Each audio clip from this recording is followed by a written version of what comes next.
Howdy everybody, what's up? My name is Sabina, I'm the Left-Handed Alchemist, and welcome to my channel. We're back, we're at it again for another vlog.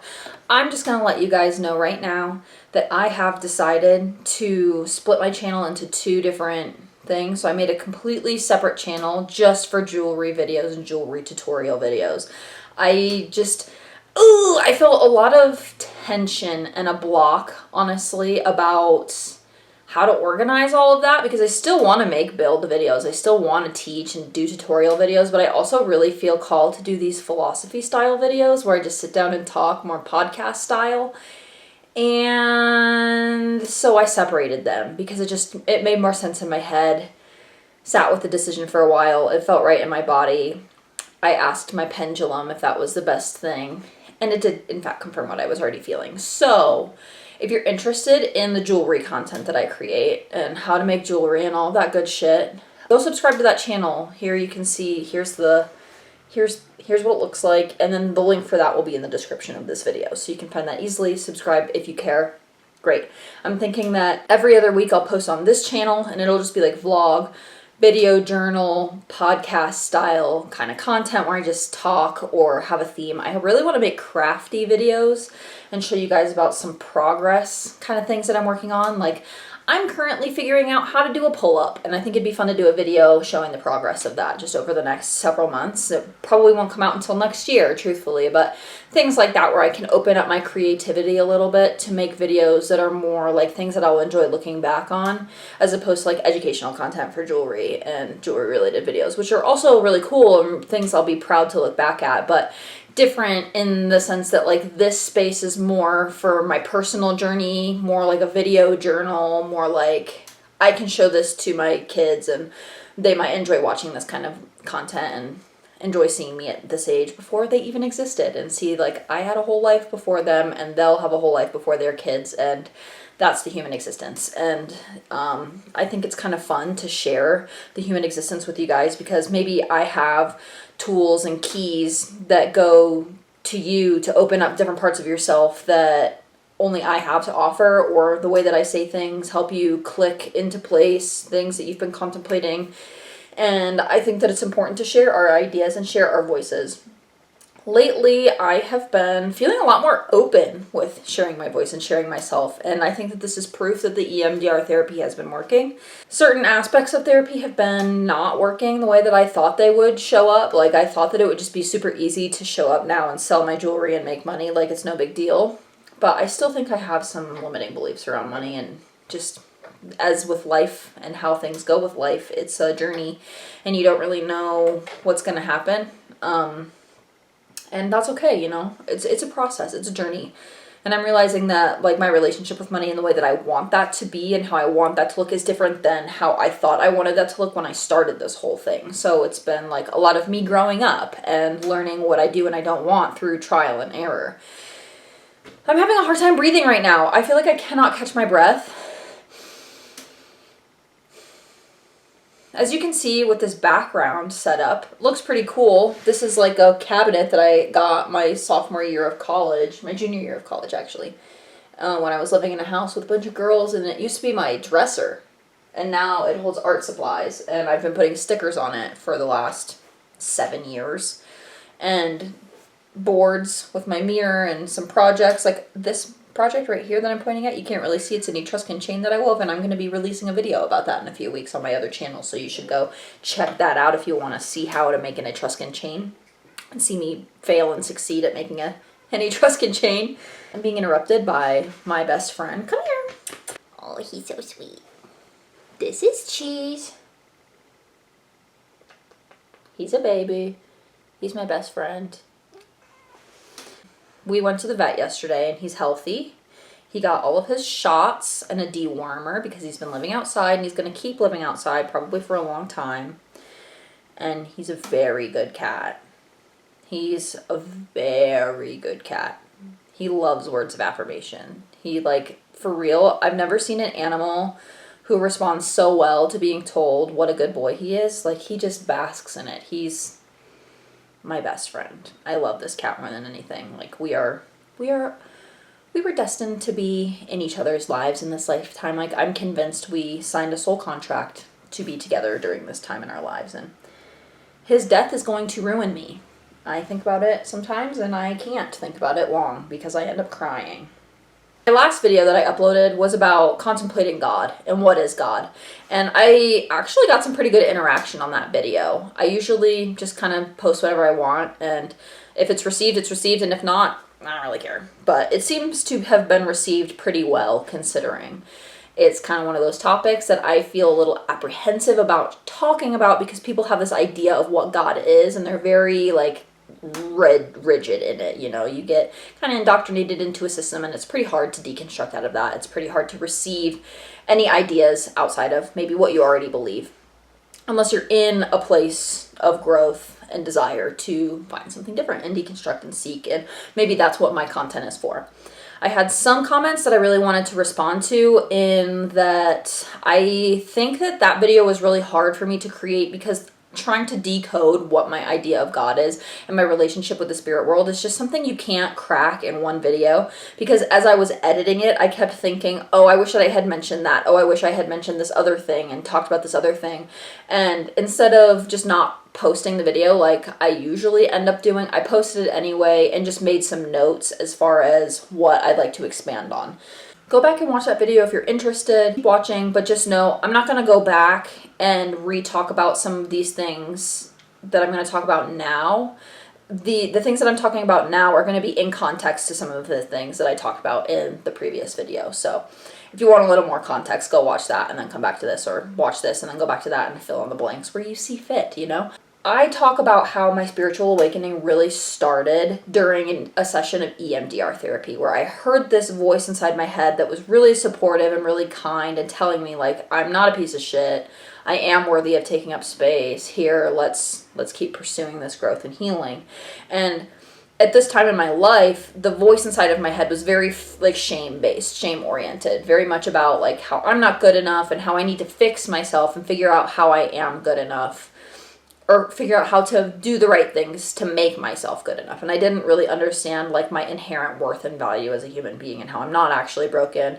There's just parts of myself that have been disconnected, and it's my job to put those parts of myself back online if I see fit to do so. I'm not broken. Those pieces are already there. They're just not connected to the right places. And I think through EMDR, you help to like clear out some of the garbage and help reconnect those parts of yourself that maybe felt like they were missing or broken. They were actually there the whole time. They were just connected to the wrong thing. That's kind of the way I've perceived it. And when I was hearing this voice inside my head being so kind to me, I knew that it had to be something outside of like my Sabina self, my egoic, more identity-based self. And I thought maybe it was God. But this idea of like God with a capital G being this humanoid being that only exists in the context of Christianity was something that just like never really felt right to me.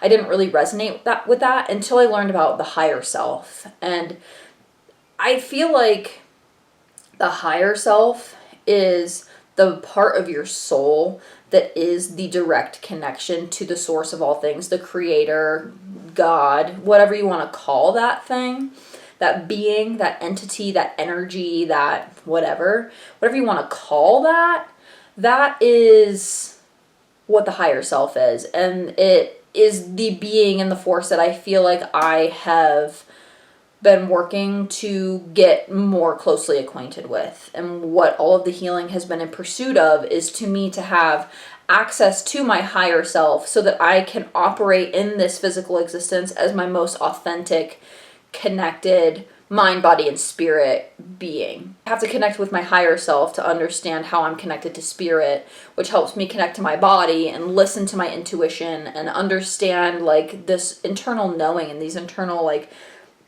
downloads, honestly. Like when you just receive information that seemingly comes out of nowhere, it feels like a download of information from this external source, which is really maybe gained access through my higher self. I do believe... Was that a horse or was that my husband? Hello? It might have been a horse. I don't know if I mentioned this before, but I work in a barn. My coworkers are horses and this cat. Great. My coworkers are great, really. They're very cute, very funny. There are other beings, there are spirit guides, there are other deities, entities, ascended masters, archangels, etc., that we can interact with. And I feel like we give those beings access to enter our aura through our higher selves. And when you're disconnected from your higher selves, maybe you do have dark attachments, dark entities that can attach to you, but truthfully, I don't believe that anything can be attached to you without your consent.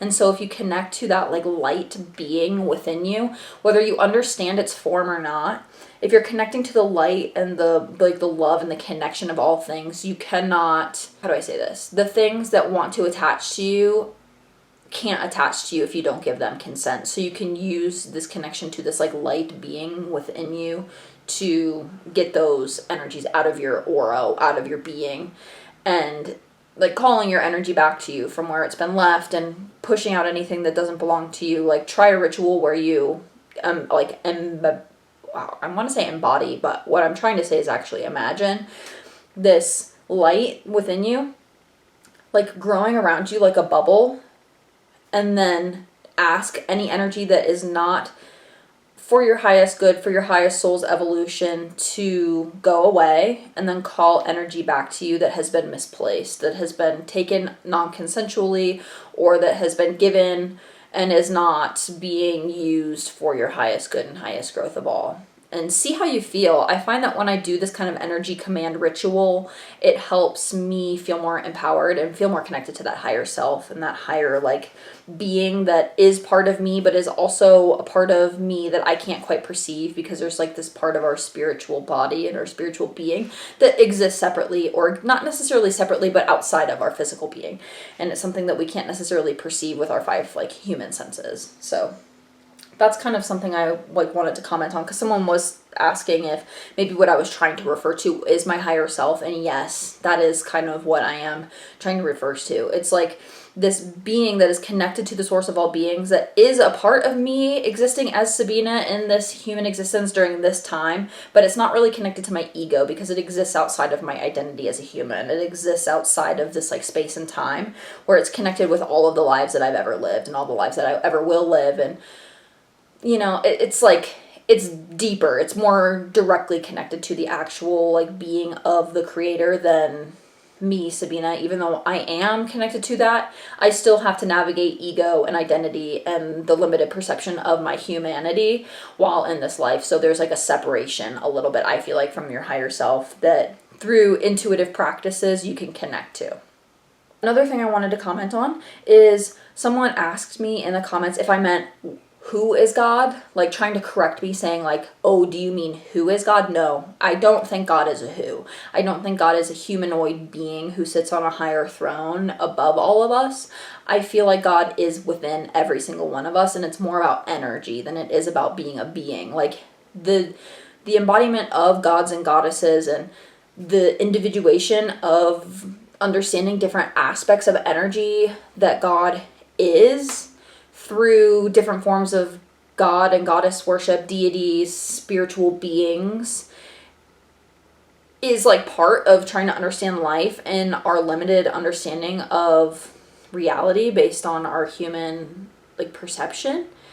But underneath it all is just energy, masculine, feminine. God is not this like humanoid being who is necessarily exclusively masculine, like I think a lot of us have maybe been convinced to believe. So as far as philosophy goes, I don't really know. I'm just a human trying to figure things out, and I really feel like the point of human existence is to have fun and to experience things that you want to experience, that you desire to experience, and beyond that, there's not much else. Sure, if you are trying to play in the higher dimensions and be connected to your higher self, I feel like this is where some of those dogmatic rules actually come into play.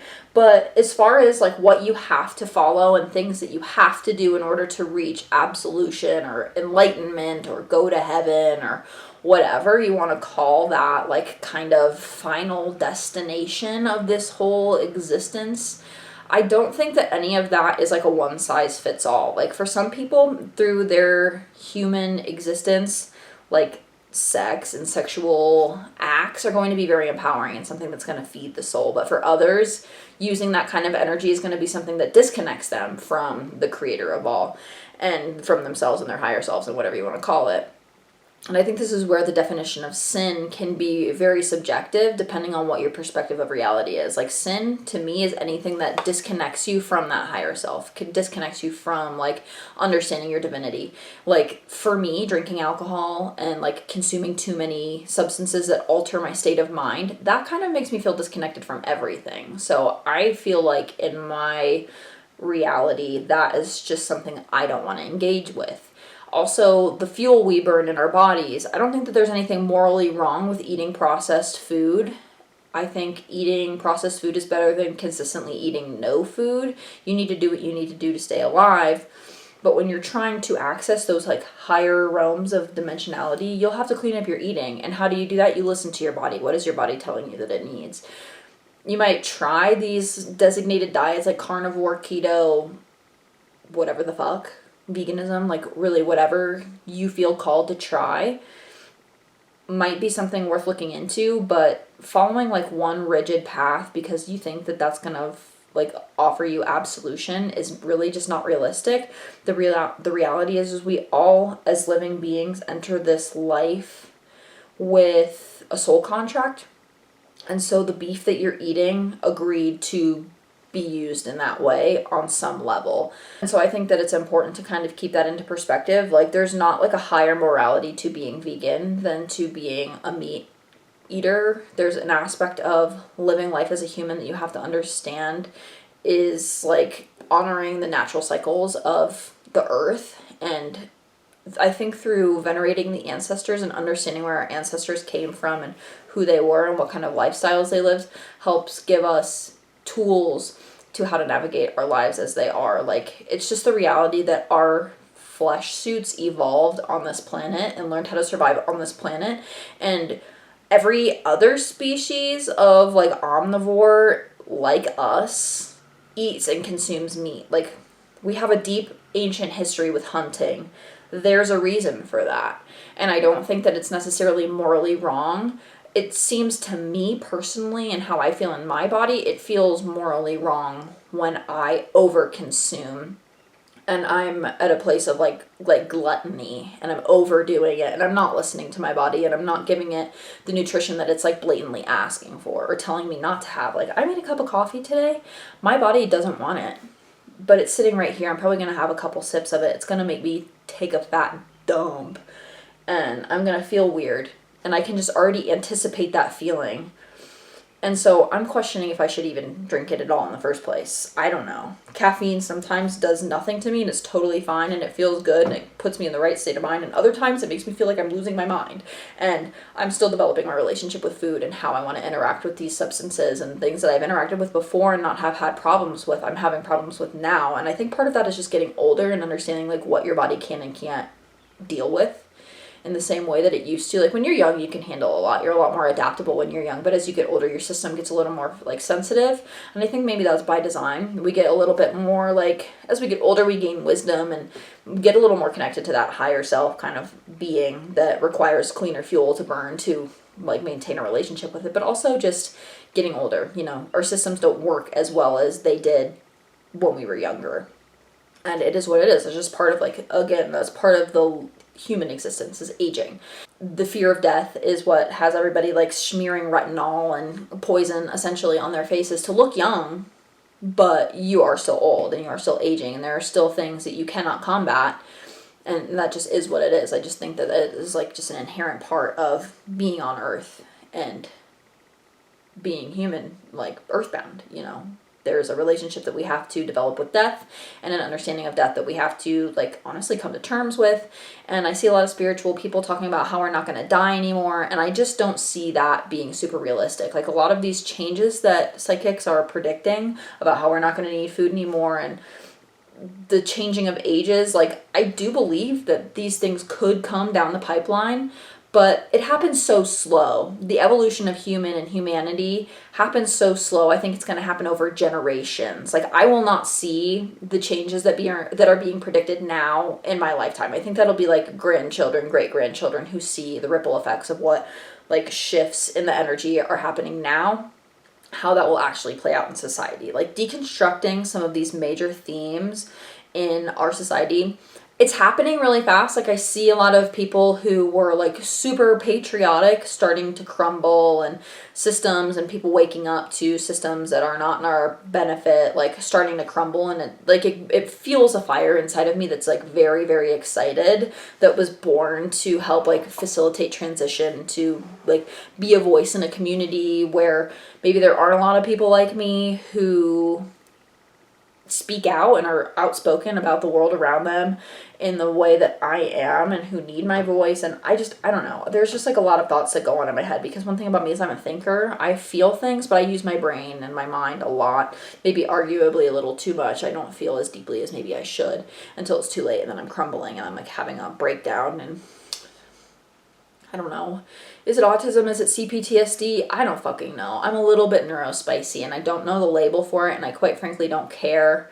I've been living outside of the boundaries of normal society for long enough now that it doesn't really matter if I'm neurodivergent or neurotypical. I just kind of do what works for me and leave the rest. So I will acknowledge that I'm in a place of privilege to be able to do that. I don't have to work 9 to 5. I've crafted a life where I work for myself, and I married a man who takes care of me. So very fortunate for that. And not everybody has that opportunity, and I'm not saying you need to have a life that looks like mine to be satisfied and happy. You have to listen to your own internal guidance to find that for yourself, and that's how you navigate in collaboration with your higher self, is learn how to trust your intuition. How do you learn how to trust your intuition? Become somebody who's trustable. Become somebody who you can rely on. That might look like some therapy. That might look like some somatic healing. That might look like deconstructing some beliefs about who you are and your relationship with control and power. Like, what's your relationship with power like? How are you envisioning power for yourself? Is it something that you hold over people, or is it something that you just use to empower your life and move on in your own life? That's something that you're going to have to consider for yourself and deconstruct in the way that works best for you. I personally think that like things like human design and figuring out where your authority centers are and where you can feel in your body where your authority centers are is going to be key. For me, I'm really splenic and very like solar plexus located. And so when I am listening to my gut, I'm listening to my body, and I'm understanding that I can't really be led astray when I'm actually listening to my intuition. But it's taken years and years of developing a relationship with myself and my intuition and my higher self to be able to understand what it's telling me and to trust what it's telling me. And I think a lot of us are going to gain that access of information through trial and error. And so if you try something and you make a mistake, that's totally fine. I heard an anecdote yesterday from one of Jessa Reed's live streams on Patreon. I love Jessa Reed. If you know nothing about her, take a look at some of the work that she's put out. What is it? Soberish, Mormon in the Meth Head, Awakening OD, whatever. She's got a bunch of different podcasts. She's a manifesting generator, so she like does a lot of different things. And I feel like she just has like a perspective that I really resonate with. She has held a lot of keys for me in my life. She had somebody on one of her live streams that I watched yesterday talk about how they're trying to develop their relationship with their intuition, and she was asking how Jessa would suggest like developing that, and how she just doesn't know sometimes if it's like literally her physical body telling her what to do, or if it's her intuition. She doesn't know. Like, she thought that she was having this gut feeling. Turns out she was having physical illness and she shit her pants. Like, it's embarrassing, but at the same time, it's a really good example of trial and error. You learn that sensation in your body might actually just be physiological, and that you should go to the bathroom, and like maybe you just ate some raw chicken or something, versus like a kind of dis-ease because you need to listen to your intuition. You know what I'm saying? You'll develop this relationship with this knowledge center of your higher self over time, setting the intention that you want to connect with it, allowing that to come through, noticing when your relationship with control is coming up, because I think a lot of us are really trying to use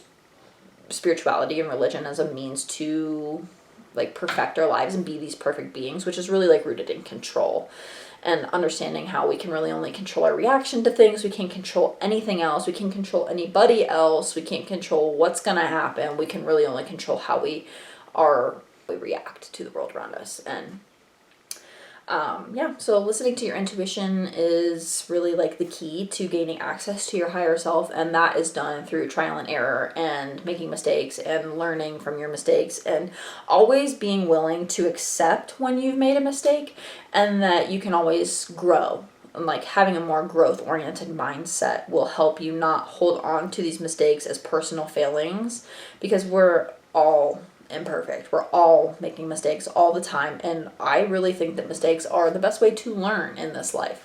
Make a mistake, apologize when necessary, because sometimes your mistakes will affect other people. Develop good relationships and interpersonal skills through apologizing. I think that people have respect for others when they can apologize. And if somebody doesn't respect you because you made a mistake, they weren't meant to be in your life anyway. And it's totally okay to cut people out of your life who are not helping to enrich it and uplift you and are helping you on your pursuit of growth and personal development and personal connection. Yeah, I'm going to leave it at that for today. This was really mostly about like connecting to your higher self and developing a relationship with intuition. And I really don't believe that God is a who. I think it's a what. I think it's an energy. I think it exists in every single one of us, every molecule of existence. Every atom in the universe has a fractal of God in it. And it's not so much a who as much as a what. And yeah, thanks for watching. If you want to see my jewelry content and jewelry build videos and learn how to make jewelry, you can go and subscribe to that other channel. I'll have the link for that down below. If you want to support this channel otherwise, you can follow me on Instagram. I'm going to be posting less and less on there. I just have been really working with my pendulum again. Okay, real quick. I want to talk about divination as a means to speaking to your higher self and speaking to spirit guides. First and foremost, if you're worried about talking to things that are not in your highest good or for your best good, like you're scared of like dark entities coming to speak to you, set the tone before you start asking questions. Like I mentioned before in this video, you give these dark beings consent to affect your life. And so by setting this like imaginary bubble around you, like imagine like a bubble of light around you that only beings of light for your highest good and highest like soul's evolution. They can't even be beings of dark. I think like Hecate is a goddess that I've worked with in the past, and I think of her as more of this like morally gray kind of being who exists in the light and the dark. So like sometimes she shows me her darkness to show me my own darkness, to bring it into the light, to like integrate together, because our shadow is a real thing, our subconscious is a real thing. And oh, it's rain. Okay, sorry. I keep hearing the sound. Like the barn is like I'm still learning the noises of the barn. It's the rain. It's raining currently. Divination is a tool that you can use to speak to beings, ascendant masters, archangels, spirit guides, your higher self, really any kind of being. So I think it is important to set the tone. Like if you're somebody who's afraid, you're going to speak to dark beings who are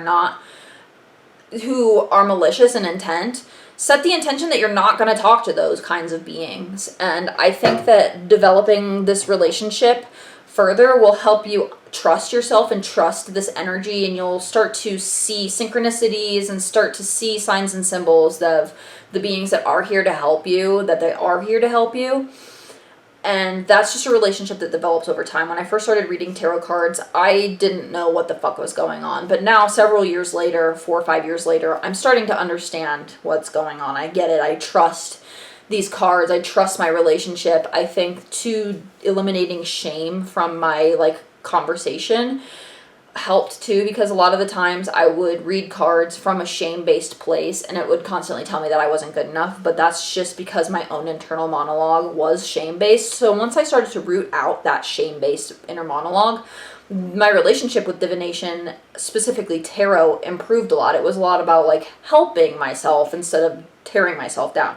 But that's just like an overarching theme of going from working with shame versus self-compassion. I think self-compassion is really the best tool for combating shame and for like building a better life for yourself, like being kind and compassionate with yourself. Like, you're just a human, okay? You're going to make mistakes. It's part of it. You're going to learn from those mistakes from a more self-compassionate lens than you are from a shameful lens. Like, the shame is going to keep you stuck in those cycles. So anyway, tarot is a great tool that you can use for divination. It can be more symbolic. It can tell a more complex story, but sometimes I really need like a quick yes or no. And that's where a pendulum comes into play. And let me tell you about a pendulum. A pendulum is like a thing on a string, and you hold it up and put your hand under it and ask questions, and it'll swing depending on however your relationship with this object is, in a way that gives you yes or no answers. I think you're really talking to your higher self. It's like your body's connection to these like entities that you're working with, that it's going through your body. Obviously, like, you're holding the pendulum and all of that. Sometimes people think it's like muscle testing and that it's more subconscious level, and maybe it is. But that's also very useful. Like, having a conversation with your subconscious can be very useful. And so I've been using my pendulum that is a necklace that I've been wearing. The chain came from my grandma. It's an heirloom she gave to me. And then this pendant is a pendant that my aunt and uncle bought for me in Sedona when we went and visited several years ago, maybe 9-10 years ago at this point. And I've worn in this exact necklace hundreds of times. But one day, a few years ago, I figured out that I could use it as a pendulum. So you can go to a crystal store and buy a pendulum. That's totally an option. But I also want you to understand that a lot of the times divination tools are something you don't need to go buy. If you have a chain and a pendant in your jewelry box, it does not even have to be pure gold, pure silver, whatever. Doesn't matter. I use this as a pendulum. Recently, I picked this back up today, and I'm just like flabbergasted at how clear some of these answers were coming through. And I don't know what made me start talking about this, because now I've derailed a couple times and I don't remember where we started. But I think that using divination tools can be a really powerful way to connect to your higher self and have conversations with like your higher self or your subconscious self, and learn more about your deep-rooted unconscious desires and help you move forward in life. Like, I used my pendulum today to ask a bunch of questions about my business and how I want to organize videos and newsletters and product releases, and that I don't think Instagram is for me. I've been feeling this deep resentment towards Instagram and Meta and Facebook and just like this institution. I feel like it's very parasitic. But YouTube has been very shiny. YouTube has stood the test of time. There's problems with YouTube and Google, don't get me wrong. They are still an institution, and I do believe that something else will rise up and take its place over time. But for now, I feel like my energy is best used making this kind of content. I just don't enjoy making reels. I do not enjoy TikTok. I do not enjoy how I feel in my body when I'm done posting on Instagram. I feel very desperate. I feel burnt out. I feel like a failure, honestly, because I'm not getting the reception that I desire. And it feels like, what's the point? Like, yes, I'm making art, I'm making this jewelry, I'm making this content for this deeper thing inside of myself that almost feels like I have to make it or else I won't survive. It's like that desire as an artist to create, because if you don't create, you will die kind of feeling. I feel that deeply, and that's why I continue to set up a studio space, and I continue to make jewelry, and I continue to make these beautiful things, because I really feel like they're sacred objects. And through adornment and ritual of adornment and putting things on your body and adorning yourself with like real precious metals and wearing the gemstones and the minerals that come from the earth, and it just is so exciting. Like, the energy of each stone is so different. They're almost like they all have their own little personalities, and those little personalities are like guides for you, like spirit guides in a way, where you're connecting with like the deep sacred energy of the earth and the spirit of that. And I like, as you can tell, it's like very exciting. I love it so very much, and I feel like if I don't create these things, I will die.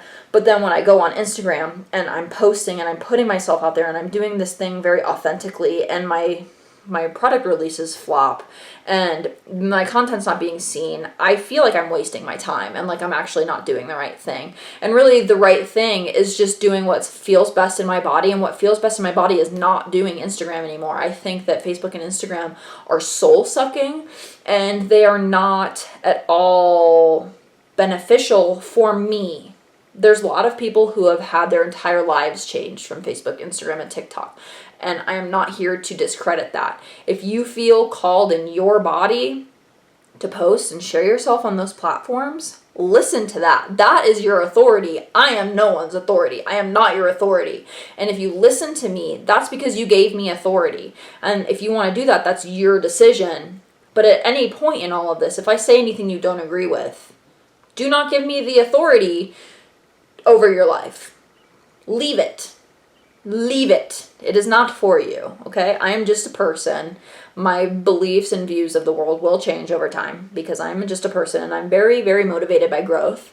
I have a very ingrained growth mindset. I will constantly be changing throughout my life. And so anything that I'm saying right now could change at some point when it no longer resonates with me. So I just think that that's important to say and to understand. I feel like this video is really just driving home this idea of trusting yourself and learning how to talk to your higher self and learning how to have access to these higher places and learning how to hold your authority and where to give it. You choose if dark entities affect you based off of your consent. You choose to give me authority or any other spiritual leader or person yapping on the internet authority. And if at any point giving that person authority is no longer working for you, you can take that away. You can take your authority back. And I encourage you to. I encourage you to never give me any of your authority, actually. Personally, I think that that's a way to become disempowered very fast. You can listen to things that I say, and if they resonate, great. It's just a way for us to connect and understand, we are not so alone, you and I. There are other people out there thinking about the same things that we are, who see the world in the same way that we do, and it's our jobs now to either just consume the content and know you're not alone and leave it at that and keep doing what your soul feels called to do, or speak on it. I think that without other people speaking about what their beliefs are, I wouldn't have the courage to speak about what my beliefs are. To understand that I wasn't alone felt like opening an entire door to a world I didn't know existed yet. And as soon as I was able to walk through, I found a place in the universe. I'm not alone. There's a way to reach the divine that is not through institutionalized religion. And I'm here to show you that path in my own authentic experience that evolves and changes over time. And I'm too experiencing a weird relationship with control and authority and who I give my authority to, and deconstructing and understanding we've all been propagandized to over this government and this place we call home. And I think a lot of us are deconstructing that right now. And it's just, I think, important to understand you are not alone. There's a community of us out there. We're all just trying to get by, trying to find people that we resonate with, trying to find community. This might be a worldwide thing. We might not find people in our physical communities who see the world the same way we do. But knowing that you guys are out there resonating with what I'm saying helps me to know, okay, I might be alone in my physical space of knowing people around me don't see the world the same way I do, but there's other people in my collective out there, and we're holding the grid, we're holding the energy, we're helping bring this new awareness into existence. And just by existing and being in your authenticity and sharing your magic, you are helping the world in ways you probably will never understand. And that's beautiful, in my opinion. So yeah, I've yapped for long enough. Thank you for being here. If you want to support this channel, like I said, subscribe, do all the things. You can buy my jewelry. You can go to my jewelry YouTube page if you want to learn how to make jewelry. Follow me on Instagram for the time being. I'll also be posting every now and then. Subscribe to my newsletter. I think that would be a really fun way to stay connected with people. I've been planning out how to do a really cool newsletter because I hate social media. And I want to have a place to share what I do that's detailed and fun, and I think that an email newsletter could really be a good way to do that.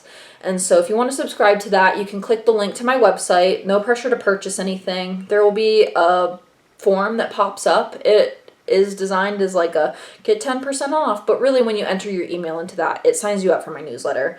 And you can unsubscribe at any time. I don't take it personally. If you're not resonating with what I'm putting out there, yeah, you can leave it at any point, and I won't take it personally. We are all just beings trying to get by in this life. It's totally fine.